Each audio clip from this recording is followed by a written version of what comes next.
వాళ్ళని అందరినీ వెనక్కి తీసుకురాలేకపోతుంది ప్రభుత్వం అన్నావు. మరి నువ్వు ఈరోజు డిప్యూటీ చీఫ్ మినిస్టర్ అయ్యావు కదా, గెలిచావు కదా, ఈ మాట చెప్పి ఇంచుమించు 1.5 సంవత్సరం కాలం అయింది కదా, మరి ఏం చేస్తున్నావు? గాడుదలు కాస్తున్నావా? ఏమో 31,000 మంది మహిళలు అదృశ్యమైన వాళ్ళు ఎక్కడున్నారో తెచ్చావా? అసలు తెస్తావా? అసలు నిజమేనా? నాకు చెప్పు సమాధానం. ఒక కౌన్సిల్ మెంబర్గా నీకు అడుగుతున్నా, అది నిజమా అబద్ధమా ఇప్పుడు చెప్పాలి క్లారిటీ. లేదు 31,000 మంది మహిళలే తప్పుకోలేదు, నేను అబద్ధం ఆడానంటావా? ఒకవేళ 31,000 మంది మహిళలు అదృశ్యం అయితే వాళ్ళని తెచ్చి మాకు ప్రజలకు అప్పచెప్తావా? వాళ్ళ తల్లిదండ్రులకు అప్పచెప్తావా? చేయదో చేయి. సనాతన ధర్మం ఏదో మా నాన్న సిగరెట్ తాక్కోమన్నారు, దీపంలో ముట్టించుకోమన్నారు, ఆవు మాంసం ఎంత తినాలంటే అంత తినేయచ్చు. సనాతన ధర్మం గురించి మాట్లాడతాం. ఈరోజు తిరుపతిలో సుమారు 200 వరకు ఈరోజు గోవులు మరణించాయి. ఇది ఎప్పుడు చరిత్రలో జరగలేదు. గోశాల నిర్వాహకం ఎలా ఉందో చూడండి, సనాతన ధర్మాచార్య తాలూకా విధానాలు చూడండి. ఈ కూటమి ప్రభుత్వంలో ఈ రోజు వరకు అధికారంలోకి వచ్చి హత్య రాజకీయాలు, ఎంతమందిని చంపారు నడి రోడ్డు మీద, కేసులు, ఇలా మాట్లాడితే వెంటనే కేసులు. నా మీద కూడా రాష్ట్రంలో చాలా కేసులు కట్టేసింది. చేసుకోండి, అరెస్ట్ చేసుకోండి. నేను ఇప్పుడే ఓపెన్గా తిరుగుతున్నాను కదా, నేనేమో నేరం చేస్తే అరెస్ట్ చేయండి. అడగటమే తప్పు అయితే, ప్రజా గొంతై మాట్లాడటమే తప్పు అయితే అరెస్ట్ చేయండి. ఎందుకు లేట్ చేస్తున్నారు? నేనేమైనా అవినీతి చేశానా, అక్రమాలు చేశానా, భూదందాలు చేశానా, అధికార దుర్వినియోగం చేశానా? తీయండి. ఊరికే చెప్పడం కాదు, ఇది లోపల వేయాలి. అయ్యండి అయ్యా, నేనేం తప్పు చేశానో తీసి వెయ్యండి అయ్యా. అడిగితే వేస్తారా? ప్రశ్నిస్తే వేస్తారా? కౌన్సిల్ మెంబర్గా నాకు అర్హత లేదా? ప్రజాగొంతై మాట్లాడి ప్రతిపక్షం నుంచి మాట్లాడే అర్హత మాకు లేదా? ఎలాగో జగన్మోహన్ రెడ్డి గారికి ప్రతిపక్ష హోదా ఇవ్వమంటే ఇవ్వలేదు. ఆయన మాట్లాడతారని మీకు భయం. ఆయన బడ్జెట్ మీద వేసిన ప్రశ్నలకు సమాధానం చెప్పరు. ఒక్కడు కూడా రియాక్ట్ అవ్వలేదు, కౌంటర్ ఇవ్వలేదు. ఈరోజు మా గొంతు నొక్కి మాకు జైల్లో వేయాలని చూస్తున్నారు. ప్రతి ఒక్కరికి కూడా జైలు వేస్తే జైల్లో భయపడేది ఎవరు లేరు, అదిరేది బెదిరేది ఎవరు లేరు ఇక్కడ. మరి ఇక్కడ చూస్తే ఆ వ్యవసాయ శాఖ మంత్రి చాలా దుర్మార్గంగా ఒక్క ఎకరాకైనా నువ్వు సాగునీరు అందజేసావా? కబుర్లు చెప్పావు కదా, 16 లిఫ్ట్లు ఇచ్చామని చెప్పారు కదా, 1 ఎకరాకు సాగునీరు అందజేస్తున్నారా? ఆరుతడి పంటలకు మీ సమాధానం ఏంటి? ఏమంటే పలాసలో ఎయిర్పోర్ట్ కడతాం, సంతబొమ్మాళ్ళ దగ్గర ఎయిర్పోర్ట్ కడతాం. అసలు శ్రీకాకుళం జిల్లాలో కళింగపట్నంలో ఎయిర్పోర్ట్ కడతామని ఎప్పుడో చెప్పారు 30 సంవత్సరాల క్రితం. అది విడిచిపెట్టేసి ఇప్పుడు ఇక్కడ కడతాం, సంతబొమ్మాళ్ళ దగ్గర కడతాం, లేదా ఇది ఎయిర్పోర్ట్ ఏమైనా బస్ స్టాప్ నమ్మడానికి పెట్టానన్నావు. మన సంతబొమ్మాళ్ళన్నా ఇప్పుడు కేంద్ర మంత్రి మాట్లాడుతున్న మాటలు ఈ పలాసలో అంటారు. నిన్నటికి నిన్న అంటాడు గోవాలా చేస్తానని.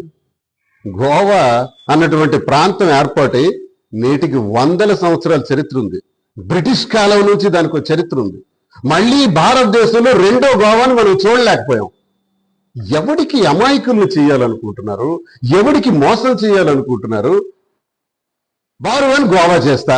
అవి మీకు దమ్ముంటే, మీకు శక్తి ఉంటే కేంద్ర మంత్రిగా కానీ రాష్ట్ర వ్యవసాయ శాఖ మంత్రిగా కానీ మీరేం చెప్పారు? ఏప్రిల్ 1923వ సంవత్సరంలో జగన్మోహన్ రెడ్డి గారు 60 సంవత్సరాల నాటి కళ భావనపాడు పోర్ట్, దానికి 15,000 ఎకరాలు భూమి ఉంటేనే అది నిర్మించగలమని చెప్పిన మీరు అలా కాదు, 1260 ఎకరాల్లో కూడా పోర్టు నిర్మాణం చేస్తామని జగనన్న ఏప్రిల్ 19న శంకుస్థాపన చేస్తే ఏడాదిలోగే షిప్పు తెస్తామని చెప్పి షిప్పు తీసుకొచ్చిన ఘనత జగనన్న ప్రభుత్వాన్ని. అంతేకాదు 80% మేము పూర్తి చేసాం. దమ్ముంటే చెప్పండి, ఆ పోర్ట్ ఎప్పుడు పూర్తి చేస్తారు? ఎప్పుడు జాతికి అంకితం చేస్తారు? మీకు దమ్ముందా? ఎంతసేపు కాంట్రాక్ట్లా, లంచాలా, దోపిడీలా? ఇదేనా పని? మరి పోర్ట్ నిర్మాణానికి మీరేం ఆలోచిస్తున్నారు? పోర్టు నిర్మాణం పూర్తి చేయండి అయ్యా అంటే ఎయిర్పోర్ట్ నిర్మాణం చేస్తాము అంటారు. ఏంటిది కామెడీ? మేము అడిగామా ఎయిర్పోర్ట్? నువ్వేంటి చేసింది? జగనన్న ఇచ్చినటువంటి మూలపేట గ్రీన్ ఫీల్డ్ పోర్ట్ వల్ల ఎయిర్పోర్ట్లు వాటంతట అవే వస్తాయి. స్టార్ హోటల్స్ వస్తాయి. విశాఖపట్నం లాగా ముంబై నగరంలో ఈ టెక్క మారుతుంది. దానికి శ్రీకారం చుట్టింది జగనన్న. మీరు చేసేదేంటబ్బా? మీరు ఒరగబెట్టేదేంటి? రైతులకు నడ్డి విరగొడుతున్నారు. వ్యవసాయ శాఖ మంత్రిగా సమాధానం చెప్పు. సీజ్ ద షిప్ అని చెప్పి ఆ దోపిడీ చేసిన ధాన్యం బియ్యం గురించి, ఆ పీడిఎస్ రైస్ గురించి ఇంతవరకు సమాధానం చెప్పరు. దానివల్ల ఆ కష్టాల వల్ల వచ్చినటువంటి ఇబ్బందుల్లో ఎక్స్పోర్ట్ మార్కెట్ ఆగిపోవటం వల్ల సన్న బియ్యాల అమ్మకం కాక నష్టపోతున్నటువంటి రైతులకు సమాధానం చెప్పు. 1 ఎకరా కూడా నీరందించలేని దుస్థితి మీది. మీరేమో ఎయిర్పోర్ట్లు కడతాం, ఇష్టానుసారం ప్రజలకు మోసం చేసి లింగాల వలసలో ప్రాథమిక ఆసుపత్రి ముఖ్యమంత్రి గారితో నేను మాట్లాడితే ఓపెన్ చేస్తాం. మీకున్న అర్హత ఏంటి? తెచ్చింది ఎవరు? ఓపెన్ చేస్తున్నది ఎవరు? ప్రారంభోత్సవం చేయండి, తప్పే లేదు. కానీ మేము తెచ్చామన్నది మర్చిపోకండి. మేము తెచ్చామన్నది ప్రజలకు తెలుసు. పోర్టు మేము తీసుకొచ్చాం. మీరు వెళ్ళి పోర్టు దగ్గర బటన్ నొక్కుతారు, మళ్ళీ రిబ్బన్ కట్ చేస్తారు. ఏ రైట్ ఉంది మీకు? పోర్టు తెచ్చింది జగనన్న కదా. ఇలాంటి పిచ్చి పిచ్చి మాటలతో, చేతగాని మాటలతో సంవత్సరం కాలం గడిపేశారు. ఉన్న 5 బడ్జెట్లు. వీళ్ళకు ఉన్న అవకాశమే కూటమి ప్రభుత్వానికి 5 బడ్జెట్లు. 5 బడ్జెట్లో 2 బడ్జెట్లు ఫినిష్ పూర్తయిపోయినాయి. ఇది 3 బడ్జెట్లు ఉన్నాయి. ఈ 2 బడ్జెట్లలో కూడా సూపర్ 6 పథకాల గురించి ఎక్కడ ఎత్తలా. మరి ఉన్న మిగతా 3 బడ్జెట్లలో మళ్ళీ ఎలక్షన్ వస్తుంది. ఎలక్షన్ సంవత్సరం ఏదైతే అవుతుందో అది మళ్ళీ ఓటాన్ అకౌంట్ బడ్జెట్ అవుతుంది. ఉన్నవి 2 బడ్జెట్లు. ఎప్పుడు పెడతారు? ఎప్పుడు సూపర్ 6 అమలు చేస్తారు? ప్రతి నిరుద్యోగికి 20 లక్షల ఉద్యోగాలు ఇస్తామన్నారే, 3,000 ఇస్తామన్నారే, ఇస్తారా? నీకు 15, నీకు 15, నీకు 15, నీకు 15. జగనన్న అయితే 1 బిడ్డకే ఇస్తాడు, మేమైతే స్కూల్కి వెళ్ళి ప్రతి బిడ్డకి ఇస్తామన్నారే 15,000. ఎవరే?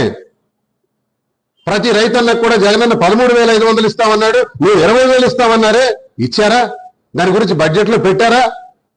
మహిళలకు ఉచిత బస్సు అన్నారే, ఎక్కడికి పోయింది? 19 సంవత్సరాల నుంచి 59 సంవత్సరాలు ఉన్న ప్రతి మహిళకు కూడా మీరు 1,500 రూపాయలు ఇస్తామన్నారే, మాట్లాడుతున్నారా? ఏంటి మోసం? 3 సిలిండర్లు అన్నారే, 36 లక్షల మందికి ఇస్తున్నామన్నారే మొదటి విడత. అసలు ఇచ్చారా? బడ్జెట్లో పెట్టారా? బడ్జెట్ బుక్స్ పూర్తిగా చదివి నేను అడుగుతున్నటువంటి ప్రశ్నలు. మీరు బడ్జెట్ అలకేట్ చేయరు. 2 బడ్జెట్లు తినేసినారు. ఏడాది కాలం పూర్తి అయిపోయింది. ఏమంటే అరెస్ట్ చేశాం, జైల్లో పెట్టాం, తొక్కాం, హింసించాం. దీనికి కాదు మీకు అధికారం ఇచ్చింది. మేము అలాగే అనుకుని ఉంటే, మా ప్రభుత్వ హయాంలో మేము అలాగ అనుకుని ఉంటే మీరు ఉండేవారా? మీరే కలకాలం ఉండిపోతారని అసలు భ్రమంలో ఉండకండి. మళ్ళీ వస్తాం. ఎంత ఇబ్బంది పెడుతున్నారో అంత ఇబ్బంది పడే పరిస్థితులు దయచేసి తెచ్చుకోకండి. ఇకనైనా పరిపాలన మీద దృష్టి పెట్టండి. మీరు చేసిన వాగ్దానాలను అమలు చేయండి. శ్రీకాకుళంలో మేమేమైతే ప్రారంభించామో అవి పూర్తి చేయండి దమ్ముంటే అని నేను ప్రశ్నిస్తున్నాను. ఇలాంటి చౌకబారు కబుర్లతో కాలయాపన చేస్తే ప్రజలు వద్ద తీవ్ర పరిణామాలు ఎదుర్కోక తప్పదని నేను హెచ్చరిస్తున్నాను ఈ కూటమి ప్రభుత్వానికి. బీజేపీ కూడా కూటమిలో ఒక భాగస్వామ్యంగా ఉంది. భాగస్వామ్యంగా ఉన్న బీజేపీ వారు ఇవన్నీ పరిశీలించాలని నేను కోరుతున్నాను. బీజేపీ నాయకత్వాన్ని వీళ్ళు ప్రజలకు మోసం చేస్తున్నారు. మోసం చేస్తున్న దానిలో వారు కూడా దీనిపైన హెచ్చరికలు చేయాలని, ప్రభుత్వ పరిపాలన గాడిలో పెట్టాలని, వాగ్దానాలను అమలు చేయాలని నేను ఈ కూటమిలో ఉన్నటువంటి బీజేపీ నాయకత్వాలను కూడా నేను కోరుకుంటున్నాను. నమస్కారం. హిట్ టీవీ యాప్, ఇందులో short news, live news, entertainment shows, movies, digital magazines తో పాటు మీ జిల్లా వార్తలను కూడా ఫ్రీగా చూడొచ్చు. ఇంకెందుకు ఆలస్యం? వెంటనే హిట్ టీవీ యాప్ ని డౌన్లోడ్ చేసుకుని ఫ్రీగా ఎంటర్టైన్మెంట్ పొందండి. Hit TV app. Hit TV app. Please download hit TV app. Hit TV app ని ఫ్రీగా డౌన్లోడ్ చేసుకుని ఎంజాయ్ చేయండి. మీకు నచ్చిన ఎంటర్టైన్మెంట్ కోసం హిట్ టీవీ యాప్ ని ఫ్రీగా డౌన్లోడ్ చేసుకుని ఎంజాయ్ చేయండి. హిట్ టీవీ యాప్ ని డౌన్లోడ్ చేసుకుని ఆస్వాదించండి, ఆశీర్వదించండి. ఇంతమంది సెలబ్రిటీలు హిట్ టీవీ యాప్ ని డౌన్లోడ్ చేసుకోండి అని చెప్తున్నారంటే ఎంత మంచి యాప్ ఆలోచించండి. అమెరికా అమెరికా అమెరికా అమెరికాలో చదవాలనుకునే వాళ్ళకి విశ్వసనీయమైన పేరు మన శౌర్య కన్సల్టెన్సీ. UK లో 1 year masters, UK లో 1 year masters, 2 years work permit up to 5 years visa. Contact Saurya Consultancy. Contact 89851 89851.